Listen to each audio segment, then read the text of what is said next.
ഞാൻ ഇന്ന് നിങ്ങളോട് പറയാൻ പോണത് നമ്മുടെ ദൈനംദിന ജീവിതത്തിൽ ഒരുപാട് പേരെ നമ്മൾ കാണുന്നുണ്ട്. അവരിലുള്ള ശാരീരിക മാനസിക രോഗാവസ്ഥകളെ മനസ്സിലാക്കാനായിട്ടുള്ള ചില ശാസ്ത്രീയ കാര്യങ്ങളാണ് പറയാൻ ശ്രമിക്കുന്നത്. ആദ്യത്തത് ജനറ്റിക്സ് ആൻഡ് എപ്പിജനറ്റിക്സ്, രണ്ടാമത്തത് physical age and mental age, മൂന്നാമത്തത് ശാരീരിക മാനസിക രോഗങ്ങളും നമ്മുടെ പരിസ്ഥിതി അല്ലെങ്കിൽ എൻവയൺമെന്റ്, നമ്മൾ ജീവിക്കുന്ന സാഹചര്യം. ഇത്രയും കാര്യങ്ങളെ കുറിച്ചാണ് പറയാൻ പോകുന്നത്. ഇത് കേൾക്കുന്ന നിങ്ങളുടെ ഓരോരുത്തരുടെയും ജീവിതത്തിൽ ഈ കാര്യങ്ങൾ വളരെ പ്രധാനമാണ്. കാരണം നിങ്ങൾക്ക് ജനറ്റിക്സ് ഉണ്ട്, നിങ്ങൾക്ക് എപ്പിജനറ്റിക്സ് ഉണ്ട്, നിങ്ങളുടെ ഫിസിക്കൽ ഏജ് ഉണ്ട്, നിങ്ങളുടെ മെന്റൽ ഏജ് ഉണ്ട്. നിങ്ങളൊരു വ്യക്തിയാണ്, നിങ്ങൾക്ക് ശാരീരിക മാനസിക ഗുണങ്ങളും കഴിവുകളും കഴിവുകേടുകളും ജന്മനാലയുണ്ട്. നിങ്ങൾ ജീവിക്കുന്ന പരിസ്ഥിതി അല്ലെങ്കിൽ ആ സാഹചര്യം നിങ്ങളിൽ വ്യക്തമായ ഗുണങ്ങളും ദോഷങ്ങളും ഉണ്ടാകും. ഇത്രയും കാര്യങ്ങളെക്കുറിച്ച് നിങ്ങൾ വ്യക്തമായി പഠിച്ചാൽ നിങ്ങളുടെ ജീവിതത്തിലും സമൂഹത്തിലും എങ്ങനെ മാറ്റങ്ങൾ വരുത്താം എന്ന് വ്യക്തമായി മനസ്സിലാക്കും. ജനറ്റിക്സ്, നമ്മുടെ എല്ലാം ജനറ്റിക്സ് ഒന്നാണ്. എൻ്റെയും ഇത് കേൾക്കുന്ന നിങ്ങളുടെയും ജനറ്റിക്സ്, ഹ്യൂമൻ ജനറ്റിക്സ് ഒന്നാണ്. ആദത്തിൻ്റെയും അവയുടെയും ജീനുകളാണ് നമുക്കെല്ലാം ദൈവം തന്നിട്ടുള്ളത്. പക്ഷെ എപ്പിജനറ്റിക്സ് എന്ന് പറയുന്നത് വ്യത്യസ്തമാണ്.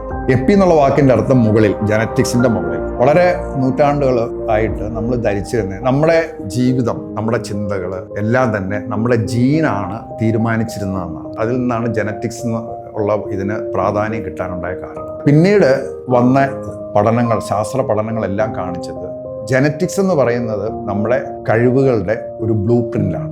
ഈ കഴിവുകൾ പുറത്ത് പ്രദർശിപ്പിക്കപ്പെടുന്ന അല്ലെങ്കിൽ മാനിഫെസ്റ്റ് ചെയ്യാന്ന് ഇംഗ്ലീഷിൽ പറയും. നമ്മൾ പ്രതികരിക്കുന്നത് നമ്മുടെ എൻവയൺമെന്റ് അല്ലെങ്കിൽ പരിസ്ഥിതിയിലുള്ള ഏറ്റക്കുറച്ചിലുകൾ, പോസിറ്റീവ് നെഗറ്റീവ്, നന്മ തിന്മ നമ്മുടെ നേരെ വരുമ്പോൾ നമ്മുടെ ജനറ്റിക്സ് അതിന് റിയാക്ട് ചെയ്യും. നമ്മുടെ ജനിതക കഴിവുകളും കഴിവുകേടുകളും അതിന് റിയാക്ട് ചെയ്യും. എന്ന് വെച്ചാൽ നമ്മളിൽ നിക്ഷിപ്തമായിരിക്കുന്ന ജീൻ പ്രവർത്തിക്കണം എന്നുണ്ടെങ്കിൽ എൻവയൺമെന്റിൽ നിന്നും പരിസ്ഥിതിയിൽ നിന്നും അതിനാവശ്യമായ ഇൻപുട്ട്, ഉള്ളിലോട്ടുള്ള അറിവുകൾ അല്ലെങ്കിൽ വെല്ലുവിളികൾ വരുമ്പോഴാണ് നമ്മൾ പ്രതികരിക്കുന്നത്. അതാണ് നമ്പർ 1. ഇതിൽ ഞാൻ പറഞ്ഞ പ്രധാനപ്പെട്ട കാര്യം പ്രകൃതിയെക്കുറിച്ച്. നമ്മളിലെല്ലാം ജനറ്റിക്സ് ഒന്നാണ്. അങ്ങനെ വരുമ്പോൾ നമ്മൾ പ്രതികരിക്കുന്നത് നമ്മുടെ ചുറ്റുപാടിനനുസരിച്ചിരിക്കും. ചുരുക്കി പറഞ്ഞാൽ ഞാനും നിങ്ങളും നന്നാകണമെങ്കിൽ അല്ലെങ്കിൽ നശിക്കണമെന്നുണ്ടെങ്കിൽ തീരുമാനിക്കുന്നത് നമ്മുടെ പരിസ്ഥിതിയാണ്, പ്രകൃതിയാണ്. പ്രകൃതിയിൽ എന്ത് നന്മയുണ്ടായാൽ അത് നമ്മളിൽ നിന്ന് നന്മ ഉണ്ട്. പ്രകൃതിയിൽ എന്ത് തിന്മകളുണ്ടായാൽ അത് നമ്മളെ നശിപ്പിക്കും. ഇതാണ് ആദ്യത്തെ വിഷയം. രണ്ടാമത്തെ വിഷയം ഫിസിക്കൽ ആൻഡ് മെന്റൽ ഏജ്. ഇപ്പൊ എന്നെ കണ്ടാൽ നിങ്ങൾക്ക് അറിയാം, ഒരു 10-70 വയസ്സൊക്കെ ആയി കാണും. അതാണ് ഫിസിക്കൽ ഏജ്. എന്നാൽ എൻ്റെ മെന്റൽ ഏജ് എത്രയാണെന്ന് നിങ്ങൾ എങ്ങനെ ഊഹിക്കും? ഞാൻ വേണമെങ്കിൽ പറയാം, എനിക്കിപ്പോഴും 20 വയസ്സ് പ്രായമാണെന്ന് പറയാം. ഞാൻ എപ്പോഴും കുതിക്കാൻ തയ്യാറായിട്ട് നിൽക്കുകയാണ്. മെന്റൽ ഏജ് ഉണ്ട്, ഫിസിക്കൽ ഏജും മെന്റൽ ഏജും വ്യത്യാസമുണ്ട്. ഇതല്ല നമ്മുടെ വിഷയം. നമ്മുടെ വിഷയം വെൽഫെയർ അസോസിയേഷൻ ട്രസ്റ്റുമായിട്ട് ബന്ധപ്പെട്ട ഈ പ്രായം, ശാരീരിക പ്രായവും മാനസിക പ്രായവും നമ്മുടെ സമൂഹത്തിൽ ഇന്ന് നേരിടുന്ന വെല്ലുവിളികൾ നേരിടുന്ന അല്ലെങ്കിൽ അടിച്ച് ഒതുക്കപ്പെടുന്ന അല്ലെങ്കിൽ ഒതുങ്ങിക്കൂടുന്ന ഒത്തിരി ആൾക്കാരെ രക്ഷിക്കാനായിട്ടാണ് ഈ വിഷയം ഞാൻ നിങ്ങളോട് പറയുന്നത്. നിങ്ങളുടെ വീട്ടിൽ കാണും ശാരീരികമായും മാനസികമായും വളർച്ചയില്ലാത്ത ആൾക്കാർ. പണ്ടവരെ മെന്റലി റിട്ടാർഡഡ് എന്ന് പറയും, ഇന്ന് പറയുന്നത് ഇന്റലക്ച്വൽ ഡിസബിലിറ്റിയാണ്. ഇവരോടൊക്കെ നമ്മൾ വളരെ സ്നേഹത്തോടെയും കഴിയുന്നതും കരുണയോടെയും ഒതുങ്ങിയൊക്കെ പ്രവർത്തിക്കും. എന്നാലും ഒരു പരിധി വിട്ട് കഴിയുമ്പം അവരെ നമുക്ക് സഹിക്കാൻ വയ്യാതെ വരുമ്പം ഈ സാധുക്കളായ മാനസിക വൈകല്യമുള്ള കുഞ്ഞുങ്ങളോടും പ്രായമായ ആൾക്കാരോടും ഒക്കെ സമൂഹം മോശമായ രീതിയിൽ പെരുമാറും. കാരണം എന്താണെന്ന് വെച്ചാൽ സമൂഹത്തിന്റെ ആവശ്യമനുസരിച്ച് അവർ പ്രതികരിക്കുകയില്ല. എന്നാൽ ഇതിനേക്കാൾ കഷ്ടതരമാണ് ഫിസിക്കൽ ഏജ്. ശരീരം ഒരു നോർമൽ വളർച്ച, അവരുടെ മനസ്സ് വളരുന്നില്ല. ഇവിടെയുള്ള ഒരുപാട് പേര് അങ്ങനെയാണ്. ഒരു 10 വയസ്സുകാരനെ കണ്ടാൽ 10 വയസ്സ്, 20 വയസ്സുകാരനെ കണ്ടാൽ 20 വയസ്സ്, 40 വയസ്സുകാരനെ കണ്ടാൽ 40 വയസ്സ്. ശരീര വളർച്ച പൂർണ്ണമാണ്, പക്ഷെ അതിനുള്ളിലിരിക്കുന്ന മനസ്സ് വെറും 4 വയസ്സോ 5 വയസ്സോ 10 വയസ്സോ ഉള്ള ഒരു കുട്ടിയുടെ മനസ്സായിരിക്കും. ഇങ്ങനെയുള്ളവര് വളരെയധികം ദുരന്തങ്ങളാണ് സമൂഹത്തിൽ നേരിടുന്നത്. ഉദാഹരണം പറഞ്ഞാൽ നമ്മുടെ 2 വയസ്സോ 3 വയസ്സോ 4 വയസ്സോ ഉള്ള ഒരു കുഞ്ഞ് കാണിക്കുന്ന വികൃതികളും അല്ലെങ്കിൽ അവർക്ക് ആവശ്യമുള്ള കാര്യങ്ങൾ നേടിയെടുക്കാനായിട്ട് ചെയ്യുന്ന ചെയ്തികളെ നമ്മളൊരു കുഞ്ഞിന്റെ ചെയ്തികളായിട്ടേ കാണും. എന്നാൽ അതേ സ്വഭാവം ഒരു 40 വയസ്സുകാരനോ 20 വയസ്സുകാരനോ കാണിച്ചാൽ എന്തായിരിക്കും ആൾക്കാരുടെ, അല്ലെങ്കിൽ അവൻ പഠിക്കുന്ന സ്കൂളിലെ മാതാപിതാക്കളുടെ, സമൂഹത്തിൽ ഇറങ്ങി നടക്കുമ്പോൾ ചുറ്റുവട്ടം കാണുന്ന ആൾക്കാരെ അവനെ കളിയാക്കും, പരിഹസിക്കും, വഴക്ക് പറയും, വേണമെങ്കിൽ തല്ലുകയും ചെയ്യും. കാരണം അവർ കാണുന്നത് ഒരു 20 വയസ്സുകാരനെയാണ്. പെരുമാറുന്നത് കുട്ടികളെ പോലെ, അല്ലെങ്കിൽ ചെറിയ കാര്യങ്ങൾക്ക് ഒച്ചയും ബഹളം ഉണ്ടാക്കുക, ചെറിയ കാര്യങ്ങൾ മനസ്സിലാക്കാതെ ഒന്ന് അഡ്ജസ്റ്റ് ചെയ്യാതെ ഒരു കുഞ്ഞിനെ പോലെ പെരുമാറും. അവർ നോക്കുന്നത് 20 വയസ്സുകാരൻ അല്ലെങ്കിൽ 25 വയസ്സുകാരി നിസ്സാര കാര്യങ്ങൾക്ക് പൊട്ടിത്തെറിക്കുന്നതായിട്ട് അവർക്ക് കാണാൻ പറ്റുകയുള്ളൂ. പക്ഷെ ആ പൊട്ടിത്തെറിയുടെ പുറകിൽ വെറും 3 വയസ്സുകാരനോ 4 വയസ്സുകാരനോ ആയിരിക്കും. ഇങ്ങനെ വരുമ്പോൾ ഇവരെ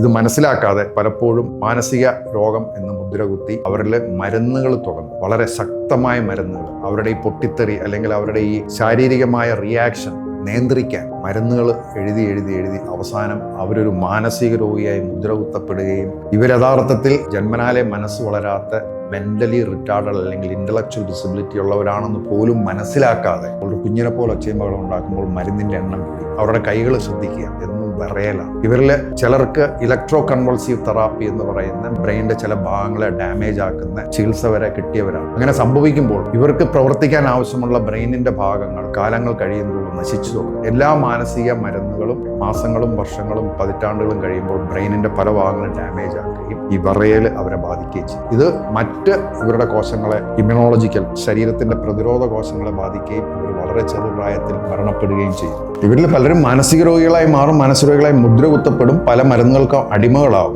അത് ഈ പറഞ്ഞ ശാരീരിക മാനസിക വൈകല്യമുള്ളവരിൽ കുറച്ച് ശതമാനം. വേറെ ഒരു ഗ്രൂപ്പ് എന്ത് ചെയ്യുമെന്ന് പറഞ്ഞാൽ ഇങ്ങനെയുള്ള വെല്ലുവിളികൾ ഉണ്ടാകുമ്പോൾ അവര് വളരെ ശക്തമായി പ്രതികരിക്കുകയും പലരും ക്രിമിനൽ സ്വഭാവമുള്ളവരായി മാറുകയും ചെയ്യും. ക്രിമിനൽസ് ആയി സമൂഹത്തിൽ മാറുന്ന പലരെയും നമ്മൾ എടുത്തു പഠിച്ചാൽ അവരിൽ ഈ ശാരീരിക മാനസിക വൈകല്യം, ശാരീരികത്തിനേക്കാൾ കൂടുതൽ മാനസിക വൈകല്യങ്ങളുള്ളവരായിരിക്കും. അപ്പോൾ അവർ പലപ്പോഴും അത് മറ്റുള്ളവർക്ക് ബുദ്ധിമുട്ടുണ്ടാവും, അവരെ കുറ്റപ്പെടുത്തും, കളിയാക്കും, അടിക്കും, ഒതുക്കും, അവർ ക്രിമിനൽസായി മാറും. അതുകൊണ്ട് ഇത്തരം സ്ഥാപനങ്ങളിൽ ഇങ്ങനെ മാനസിക വൈകല്യമുള്ളവരെ നേരത്തെ തന്നെ ഏറ്റെടുത്താൽ സമൂഹത്തിലെ കുറ്റവാളികളുടെ എണ്ണം വളരെയധികം കുറയ്ക്കപ്പെടാൻ സാധിക്കും. ജയിലുകൾ കുറയ്ക്കാം, മാനസിക ആശുപത്രികളിലെ ലോഡും നമുക്ക് കുറയ്ക്കാൻ സാധിക്കും. ഇത് മാനസിക ആശുപത്രിയല്ല, ശരിക്കും ഇത് റീഹാബിലിറ്റേഷൻ സെന്റർ ആണ്. ഇവിടെ സൈക്കാട്രിസ്റ്റ് വരുന്നുണ്ട്, ഇവർക്ക് മരുന്നും കൊടുക്കും.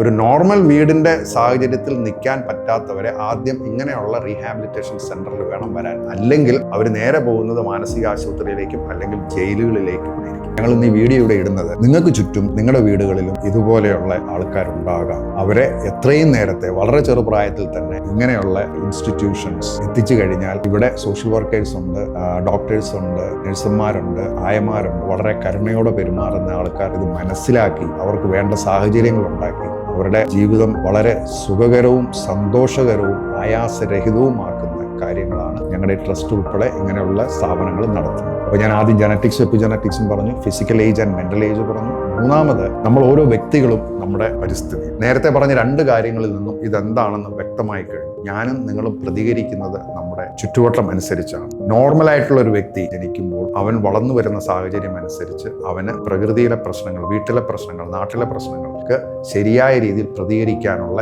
കഴിവ് കിട്ടും. എന്നാൽ മാനസിക വളർച്ചയില്ലാത്തൊരു കുഞ്ഞ് ജനിച്ചു വരുമ്പോൾ അതിന് സാധിക്കുന്നില്ല. ഇനി നോർമൽ കഴിവുകൾ, ശാരീരിക മാനസിക കഴിവുകൾ ഉള്ളവർ പോലും വളരെ അഴിമതി നിറഞ്ഞ, കഷ്ടപ്പാടുകൾ നിറഞ്ഞ സാമ്പത്തിക, രാഷ്ട്രീയ, സാമൂഹിക, പാരിസ്ഥിതിക, സാംസ്കാരിക നശീകരണം സംഭവിച്ചുകൊണ്ടിരിക്കുന്ന സമൂഹങ്ങളിൽ നോർമലായിട്ടുള്ളൊരു വ്യക്തി പോലും ഇന്ന് കുഴഞ്ഞു വീഴുകയാണ്. ഒന്നല്ലെങ്കിൽ മാനസിക രോഗികളായി മാറുന്നു, അല്ലെങ്കിൽ മയക്കുമരുന്നുകൾക്ക് അടിമകളായി മാറും. അപ്പം ഞാൻ പറഞ്ഞു വരുന്നത്, നമ്മളെ മനസ്സിലാക്കുക, നമ്മുടെ ജനിതകം, നമ്മുടെ എപ്പിജനറ്റിക്സ് മനസ്സിലാക്കുക, ഈ സമൂഹത്തിനെ മാറ്റം, അതാണ് ഏറ്റവും പ്രധാനം. നമ്മുടെ എല്ലാം ജനറ്റിക്സ് ഒന്നാണ്, പക്ഷേ ഈ സമൂഹം മാറിയില്ലെങ്കിൽ കഴിവുള്ള നമ്മളും, ഈ കേൾക്കുന്ന നിങ്ങളും ഞാനും, കഴിവുള്ളവരും കഴിവില്ലാത്തവരും രോഗങ്ങൾക്കും മയക്കുമരുന്നുകൾക്കും ആത്മഹത്യക്കും അടിമപ്പെടും. അതുകൊണ്ട് നമ്മൾ ഇന്ന് നമുക്ക് അടിയന്തരമായി ചെയ്യേണ്ടത് ഈ സമൂഹത്തിനെ ശക്തമാക്കുക എന്നുള്ളത്. സമൂഹത്തിലെ അഴിമതി തുടച്ചു നീക്കണം, സാംസ്കാരിക വളർച്ച ഉണ്ടാക്കണം, പാരിസ്ഥിതിക നശീകരണം ഇല്ലാതെയാക്കണം, രാഷ്ട്രീയം, സാമ്പത്തികം എല്ലാം ഉടച്ചു വാർക്കുന്നതിനോടൊപ്പം ഇതിന്റെ ഇരകളായി കഴിഞ്ഞ ഈ ട്രസ്റ്റിൽ കാണുന്ന 220 പേരാണെന്ന് ഇവിടെ അഭയം തേടിയിരിക്കുന്നത്. ഇവരെ സംരക്ഷിക്കണം. ഇതുപോലെ ഒരുപാട് പേര്